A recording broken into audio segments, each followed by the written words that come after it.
वाले हैं हिंदू देव मंडल के बारे में, उसकी विशाल और कह सकते हैं काफी जटिल दुनिया के बारे में। और देखिए, ये सिर्फ देवताओं की एक लंबी लिस्ट नहीं है, नहीं, ये तो असल में ब्रह्मांड को देखने और समझने का एक पूरा नजरिया है, एक दर्शन है।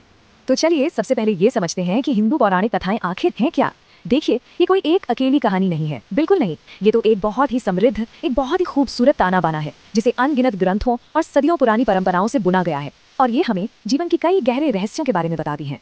तो आज हम क्या क्या देखने वाले हैं? हम एक बहुत बड़ी ब्रह्मांडीय पैमाने से शुरू करेंगे और फिर धीरे धीरे इस देव मंडल के बिल्कुल दिल तक पहुंचेंगे। इसकी पूरी संरचना को हम परत दर परत समझने की कोशिश करेंगे। अच्छा, तो सबसे पहला सवाल तो यही उठता है कि ये जो इतना विशाल ज्ञान है, ये सब आता कहाँ से है? इसका कोई एक सोर्स है क्या? नहीं, इसका जवाब किसी एक किताब में नहीं मिलेगा। ये तो कई अलग अलग स्रोतों का एक संगम है। ये कहानियां हमें मिलती हैं पवित्र वेदों में, महाभारत और रामायण जैसे हमारे महान महाकाव्यों में, पुराणों की वो पुरानी दिलचस्प कहानियों में, और यहाँ तक कि पंचतंत्र जैसी दंत कथाओं में भी। ये सभी ग्रंथ हैं जो पीढ़ियों से हमारा मार्गदर्शन करते आए हैं। चलिए अब जरा और अंदर चलते हैं और बात करते हैं इस देवमंडल के बिल्कुल केंद्र की, इसके दिल की, और वो है त्रिमूर्ति का कॉन्सेप्ट। मतलब वो तीन महाशक्तियां जो माना जाता है कि पूरे ब्रह्मांड को चलाती हैं। अब ये समझना जरूरी है कि ये सिर्फ तीन देवताओं का एक ग्रुप नहीं है, नहीं, ये असल में ब्रह्मांड के पूरे जीवन चक्र को दिखाता है। सृजन यानी क्रिएशन, पालन यानी मेंटेनेंस, और संहार यानी डिस्ट्रक्शन। और ये एक ऐसा चक्र है जो लगातार चलता रहता है, जो हमें जीवन की असली प्रकृति की याद दिलाता है। इस त्रिमूर्ति में सबसे पहले आते हैं ब्रह्मा। उन्हें ब्रह्मांड का महान वास्तुकार मतलब क्रिएटर माना जाता है। और उनकी संगिनी है देवी सरस्वती, जो ज्ञान, संगीत और कला की देवी है। वही है जो हर तरह के सृजन को प्रेरणा देती है। फिर नंबर आता है विष्णु का, जो है ब्रह्मांड के पालक यानी प्रिजर्वर।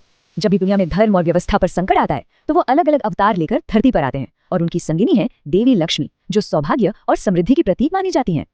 और इस चक्र को पूरा कौन करता है? वो है शिव, जो संहारक हैं, लेकिन सिर्फ संहारक नहीं, वो संहार के साथ साथ नव निर्माण की शक्ति भी है, मतलब ट्रांसफॉर्मेशन। और उनकी संगिनी है देवी पार्वती, जो शक्ति और दृढ़ता का प्रतीक है। तो त्रिमूर्ति तो हो गई, लेकिन बात यहीं खत्म नहीं होती। इनके अलावा भी हमारे शुरुआती ग्रंथों में देवताओं का एक और बहुत महत्वपूर्ण समूह बताया गया है। एक तरह से कह सकते हैं कि ये समूह ही इस पूरे देवमंडल की नींव है। और इस पूरी संरचना को समझने की जो चाबी है ना, वो एक नंबर में छिपी है, और वो नंबर है 33। हाँ, 33 देवता। लेकिन ये कोई रैंडम ग्रुप नहीं है। इन्हें बहुत व्यवस्थित तरीके से 4 अलग अलग दिव्य परिवारों या ग्रुप्स में बांटा गया है, और हर ग्रुप ब्रह्मांड के किसी न किसी खास पहलू को रिप्रेजेंट करता है। तो चलिए अब एक एक करके इन चारों दिव्य परिवारों की दुनिया को थोड़ा और करीब से देखते हैं और समझते हैं कि ये कौन है और इनका क्या काम है। सबसे पहले आते हैं 12 आदित्य। ये है सौर देवता। इनका काम समाज और प्रकृति के बीच संतुलन बनाए रखना है। जैसे इनमें सवित्र हैं, जो सुबह के सूर्य के देवता हैं। तो पूषण भी है, जो यात्रियों और चरवाहों के रक्षक हैं। मतलब ये सब मिलकर एक तरह से सामाजिक व्यवस्था को संभालते हैं। दूसरा ग्रुप है 11 रुद्रों का। इन्हें तूफानों से जोड़ा जाता है, मतलब ये प्रकृति की उथल पुथल वाली शक्ति है। लेकिन एक और दिलचस्प बात है, कहा जाता है कि ये हमारे अंदर भी रहते हैं, हमारे दिल में, हमारी इंद्रियों में, और ये हमें जीवन में आने वाले तूफानों का सामना करने की हिम्मत देते हैं। फिर आते हैं 8 वसु। वसु का मतलब है वो चीजें जो बसती हैं या जिनमें सब कुछ बसता है।